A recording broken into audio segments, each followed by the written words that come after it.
Сәлем достар, менің YouTube каналыма қош келдіңіздер. Маған тіркеліп, лайк басуды ұмытпаңыздар. Бүгін сіздермен өте керемет болып шығатын, қамыры жұқа, қытырлақ болып шығатын пирожкин рецептісімен бөлісетін боламын. Менің каналыма тіркеліп, лайк басуды ұмытпаңыздар. Видеомды соңына дейін қараңыздар. Ең алдымен бір кесе суға кішкене ас қасық тұзымыз бен сұйық майымызды қосып, оны араластыра отырып, қамыр илейтін боламыз.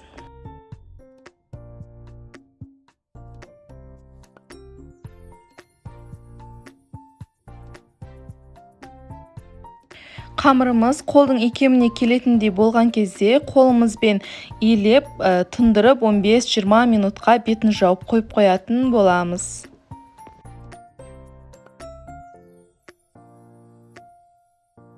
Біздің қамырымыз дайын болам дегенше картошкамызды сыртын ашып, суға салып пісіретін боламыз.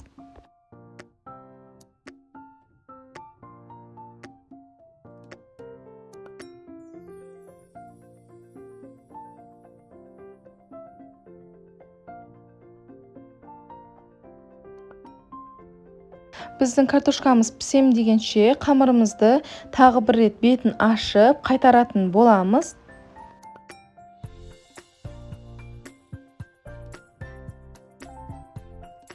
Тағы бір 15 минут өткеннен кейін қамырымыз дайын болады.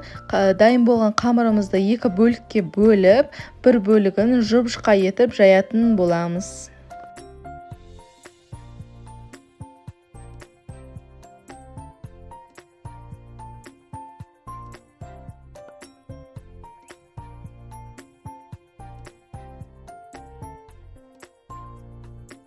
Қамырды жұқа етіп жаятын болсаңыздар, пирожкиларымыз да соған қарай қытырлақ болып шығатын болады және өте дәмді болады.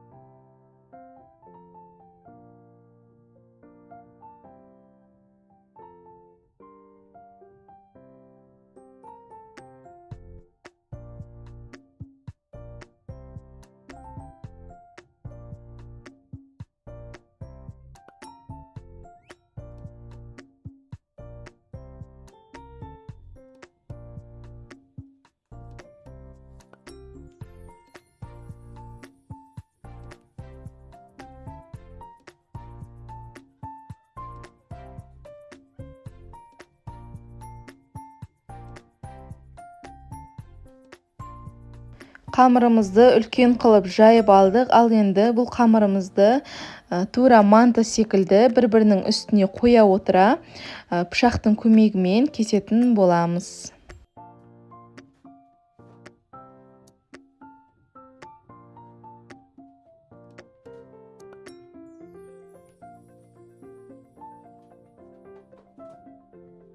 Кесіп болған соң тағы қамырымыздың ортасын ашып, бір-бірінің үстіне тағы да қоямыз және тағы пышақпен кесіп аламыз.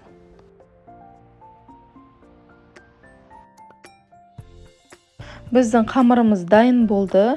Ал ендігі кезекте бір пиязымызды майға қуырып алатын боламыз. Бұлай жасамасаңыздар да болады. Негізі осылай жасасаңыздар, салмасы өте дәмді болып шығады. Картошкамыз пісіп дайын болды. Картошкамыздың үстіне тұзымызды дәміне қарай қара бұрыш және жаңағы қуырып алған пиязымызды қосып жақсылап езетін боламыз.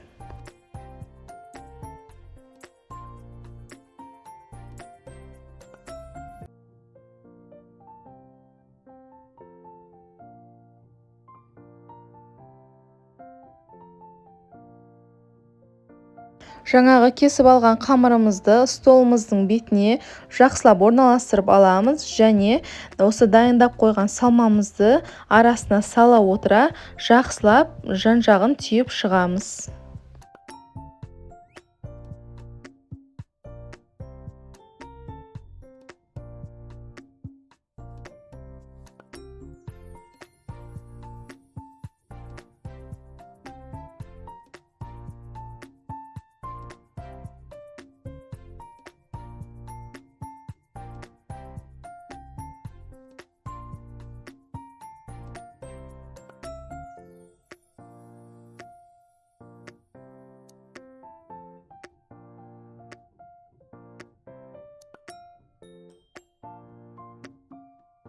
Осылай барлығын әдемілеп түйіп аламыз. Және осы кезде майымызды қыздырып қоятын боламыз.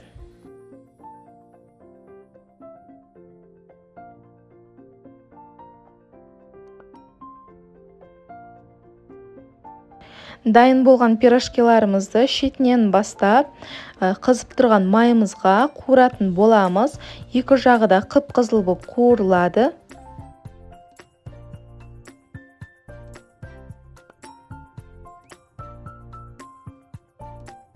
Біздің пирожкиларымыз дайын болды. Өте дәмді болып шығады. Міндетті түрде жасап көріңіздер. Астарыңыз дәмді болсын. Сіздермен болған Назым. Менің каналыма тіркеліп, лайк басуды ұмытпаңыздар. Сіздермен әрқашан дәмді ерекше рецепттермен бөлісетін боламын. Қош сау болыңыздар.